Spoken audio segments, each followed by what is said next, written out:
Welcome to the Tech Egg. Don't get scrambled. Enjoy the video. You start by collecting real inputs, 3 recent campaigns, platform splits, and seasonal windows. Once done, normalize impressions and total spend so CPM equals dollars per 1,000 impressions for each segment.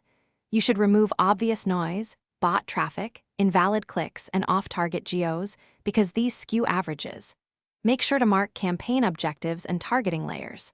Then compute a baseline CPM by segment. This gives a grounded starting point, so subsequent adjustments reflect real performance instead of raw, noisy numbers. You now refine CPM by adding layers.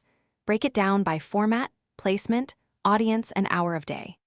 Once segmented, adjust each cell with quality modifiers, viewability rates, completion or click-through performance, and inventory trustworthiness, using uplift or discount percentages. Make sure to weight recent high-volume cells more heavily with rolling averages or weighted medians so a single spike won't distort the estimate. Then recombine segments to see a smoothed, realistic CPM that reflects both performance and quality differentials.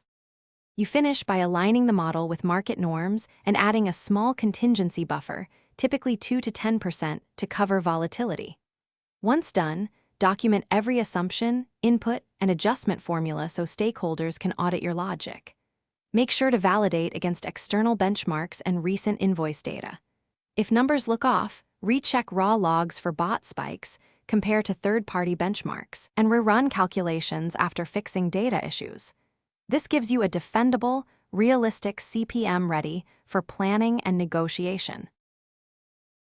Thanks for watching. Consider subscribing if I helped unscramble your problems.